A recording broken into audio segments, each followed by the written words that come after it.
ও গোপাল। হঠাৎ গোপাল চোখ চেয়ে দেখলে জানলার পাশে বর্ষার জলে ভেজা ঝোপঝাড়।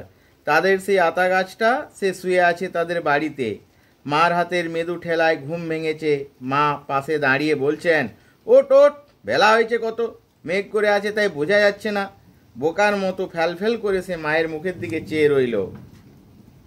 আজ কি বার মা? মঙ্গলবার। তাও তো বটে, আজই তো তালনবমী।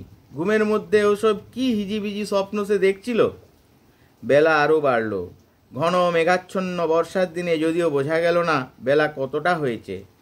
গোপাল দরজার সামনে একটা কাঠের গুঁড়ির উপর ঠায় বসে রইল। বৃষ্টি নেই একটুও, মেঘ জমকালো আকাশ, বাদলের সজল হাওয়ায় গা শিরশির করে। গোপাল আশায় আশায় বসে রইল বটে, কিন্তু কই, পিসিমাদের বাড়ি থেকে কেউ তো নেমন্তন্ন করতে এলো না। অনেক বেলায় তাদের পাড়ার জগবন্ধু চক্রবর্তী তাঁর ছেলে মেয়ে নিয়ে সামনের পথ দিয়ে কোথায় যেন চলেছেন। তাদের পেছনে রাখাল রায় ও তার ছেলে সানু, তার পেছনে কালীবর মারুজ্যের বড় ছেলে পাঁচু, আর ও পাড়ার হরেন। গোপাল ভাবলে, এরা যায় কোথায়?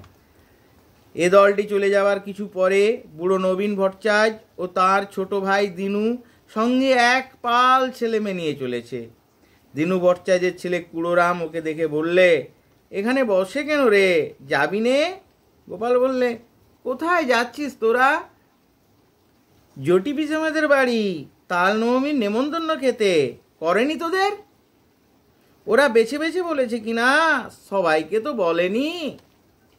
গোপাল হঠাৎ রাগে অভিমানে যেন দিশেহারা হয়ে গেল। রেগে দাঁড়িয়ে উঠে বললে, কেন করবে না আমাদের নেমন্তন্ন? আমরা এরপরে যাব। রাগ করবার মতো কি কথা সে বলেছে বুঝতে না পেরে কুড়োরাম অবাক হয়ে বললে, বারে, তা অত রাগ করিস কেন, কি হয়েছে? ওরা চলে যাওয়ার সঙ্গে সঙ্গে গোপালের চোখে জল এসে পড়ল। বোধ হয় সংসারের অবিচার দেখেই। পথ চেয়ে সে বসে আছে কদিন থেকে, কিন্তু তার কেবলই পথ চাওয়াই সার হলো। তার সজল ঝাপসা দৃষ্টির সামনে পাড়ার হারু, হিতেন, দেবেন, গুটকে তাদের বাপ কাকাদের সঙ্গে একে একে তার বাড়ির সামনে দিয়ে জটি পিসিমাদের বাড়ির দিকে চলে গেল। নমস্কার।